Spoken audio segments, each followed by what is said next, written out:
A paz do nosso Senhor Jesus Cristo, eu sou Veridiana Costa, estamos aqui hoje para mais um dia de leitura. Senhor Deus e Pai, glorificado e exaltado é o teu santo nome. Muito obrigada, Pai, por mais um dia de vida, agradeço por sua bênção e por sua proteção. Muito obrigada, Senhor, pelos teus livramentos, Pai. Por favor, nos abençoe nesta leitura, que cada palavra sua, Senhor, seja ensinamento em nossas mentes e em nossos corações, nos inspire e nos direcione sempre a Ti, em nome de Jesus. Perdão a vocês que eu fiquei esses dias sem publicar, que a saúde não estava boa. Além da crise de enxaqueca, ainda apareceram umas glândulas aqui. E mesmo sem dor de garganta, sem resfriado, sem nada, então a gente está na pesquisa médica ainda para saber o porquê dessas glândulas inchadas. E eu estava realmente sem condição, não conseguia me mover. Ainda está difícil para movimentação, mas hoje espero que eu consiga ler pelo menos um capítulo aqui, porque já tem muito tempo, né? Lembrando que já estamos no livro de Josué. Josué já mandou os espias a Jericó para saber como que é a cidade. Jericó é conhecida por suas muralhas, né, fortificadas, onde para os moradores ela é intransponível, ela não passa ninguém, né? São muito fortificadas, ninguém é capaz de derrubá-la. Mas o rei ficou sabendo que os 2 espias israelitas estavam lá. Então a prostituta Raabe, acreditando no Deus vivo, ela protegeu esses espias, né? E como troca, os espias prometeram que tanto ela quanto a família, contanto que ficassem dentro de casa, eles não seriam atingidos, né? Deixassem uma corda na janela para que todos os israelitas pudessem identificar a casa. Mas os que ficassem fora iriam morrer junto com os outros, até mesmo porque eles não conhecem todo mundo da família de Raabe, né? Então agora é o momento, aliás, Josué é que está liderando o povo, né? Deus fala através de Josué. E hoje a gente vai ver no capítulo 3, a travessia do Jordão. Levantou-se, pois, Josué de madrugada e partiram de Sitim, ele e todos os filhos de Israel. E vieram até o Jordão e pousaram ali antes que passassem. E sucedeu, ao fim de 3 dias, que os príncipes passaram pelo meio do arraial e ordenaram ao povo, dizendo: quando virdes a arca da aliança do Senhor vosso Deus, e que os sacerdotes levitas a levam, partirei vós também do vosso lugar e seguireis. Haja, contudo, entre vós e ela uma distância de 2000 côvados, e não vos achegueis a ela, para que saibais o caminho pelo qual haveis de ir, porquanto por este caminho nunca passaste antes. Disse Josué também ao povo: santificai-vos, porque amanhã fará o Senhor maravilhas no meio de vós. Quando Deus diz aqui para manter uma certa distância da Arca da Aliança, é exatamente para não correr o risco, porque só quem tem autorização de Deus para andar com a Arca da Aliança são os levitas. E para mexer na Arca da Aliança, somente o sacerdote principal. Os outros sacerdotes não, somente um que pode mexer na Arca da Aliança, pegar as tábuas e tudo. Então, para não correr o risco de alguém de repente tocar na Arca da Aliança. A Arca da Aliança, ela tem o poder de Deus. E a carne, ela é o quê? Ela é pecado. O pecado, ao encostar no poder de Deus, obviamente, ele é queimado. Então, para que isso não acontecesse, Deus limitou uma distância entre a arca e o povo, né? Para não haver nenhum incidente. Pelo menos essa é a minha opinião, né? A Bíblia não diz exatamente o porquê, E no versículo 6, e falou Josué aos sacerdotes e disse: levantai a arca da aliança e passai adiante do povo. Levantaram, pois, a arca da aliança e foram andando adiante do povo. E o Senhor disse a Josué: hoje começarei a engrandecer-te perante os olhos de todo Israel, para que saibam que assim como fui com Moisés, assim serei contigo. Tu, pois, ordenarás aos sacerdotes que levam a arca da aliança, dizendo: quando chegares à beira das águas do Jordão, parareis no Jordão. Então disse Josué aos filhos de Israel: chegai-vos para cá e ouve as palavras do Senhor vosso Deus. Disse mais Josué: nisto conhecereis que o Deus vivo está no meio de vós, e que certamente lançará de diante de vós os cananeus, os heteus, os aveus, os ferezeus, aos gigarzeus, aos amorreus e aos jebuseus.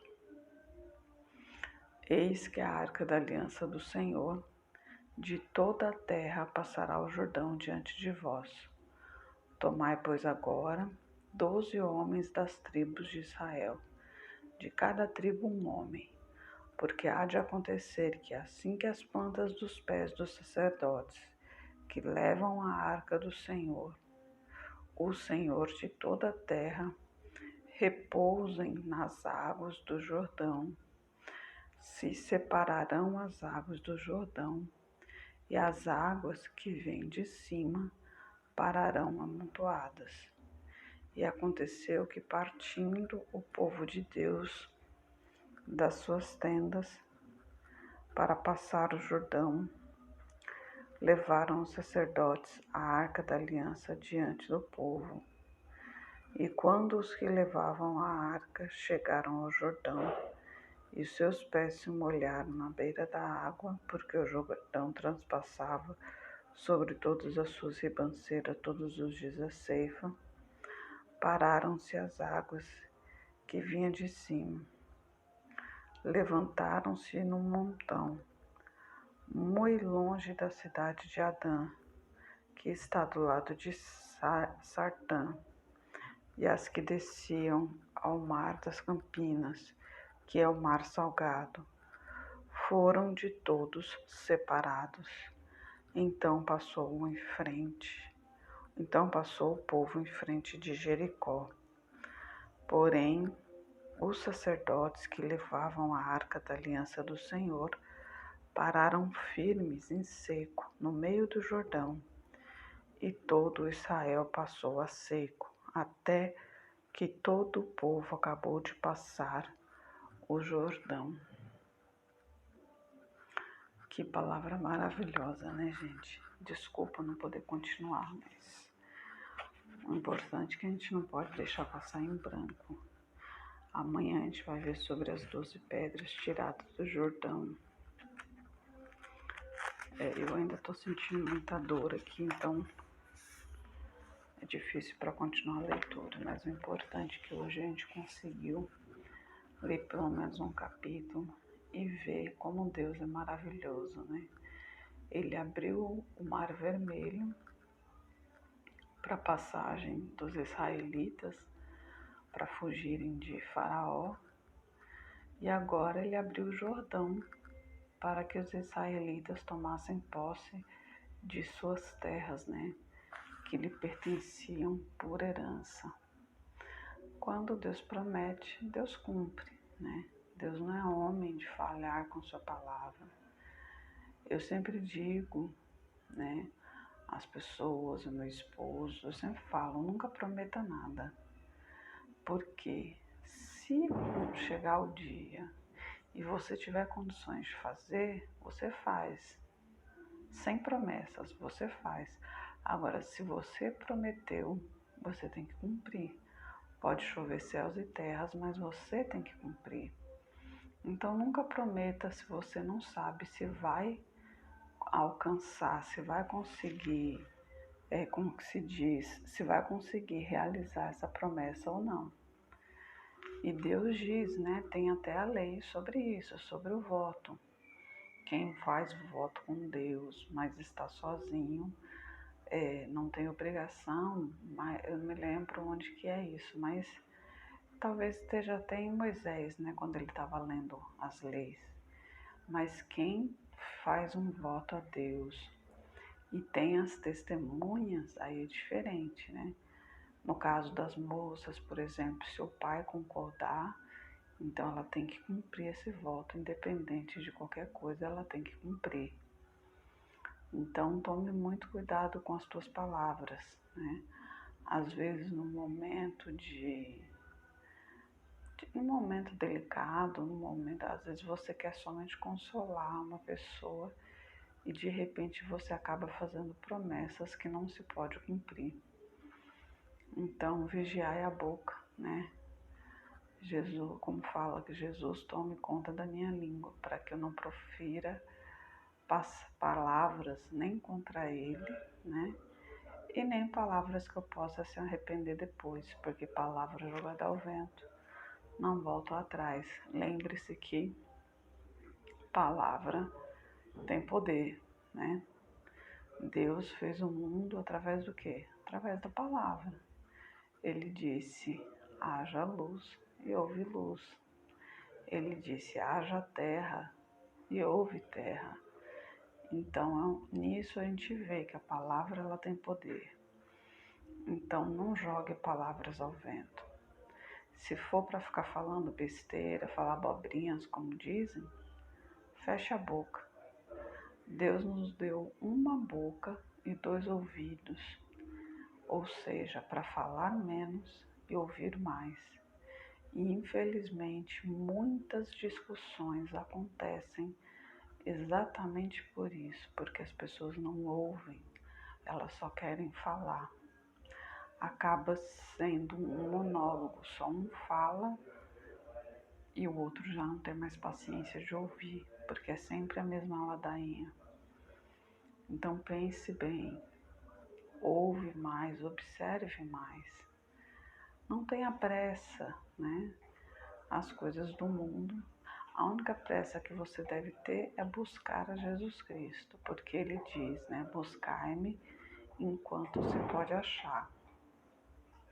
Fora isso, não tenha pressa de nada. Porque depois que a gente está nas mãos de Deus, a gente não precisa ter pressa de nada, porque Ele cuida de nossas vidas. E eu espero que você se entregue a Ele também. E deixa Ele cuidar de sua vida. Senhor Deus e Pai, glorificado e exaltado és o teu santo nome. Muito obrigada, Pai, por tua palavra, por tua mensagem, Senhor. Eu peço a Ti por essa pessoa que está orando comigo, Pai. Não sei o que lhe aflige, mas o Senhor sabe, Pai. Toque em sua saúde, em suas finanças. Toque em seu emocional, Pai. Toque em seu raciocínio, na sua mente, Pai. Conceda a Ele discernimento e sabedoria, Senhor. Muitas pessoas pensando em tirar a própria vida, muitas pessoas desesperadas, sem saber o que fazer, tentando fazer o impossível. Mas elas esquecem, Pai, que somos humanos. Nós podemos fazer somente o possível, porque o impossível somente o Senhor é capaz de fazer, Pai. Se mostre a essas pessoas, Senhor. Caia por terra a depressão, síndrome do pânico, todo esse mal que o demônio usa para afastar essas pessoas cada vez mais de Ti, Pai. Eu peço por toda a minha parentela, por toda a parentela de meu esposo.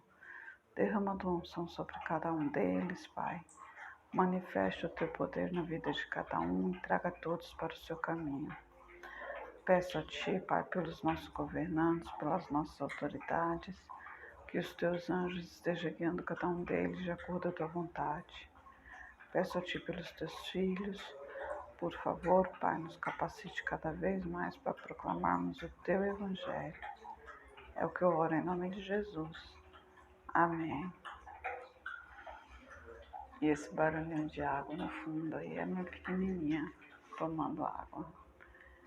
E E desculpem pelo barulho aí, mas eu moro no Nordeste, né? Então aqui esse dia que é comemorado como o dia de São João, né? Então é muita festa, muito barulho, e é quando a gente tem que orar cada vez mais para que esse povo conheça o verdadeiro Deus e não se meta mais com essa bagunça toda, né? Que possam conviver em paz. Que Jesus Cristo esteja em seu coração e que Deus abençoe.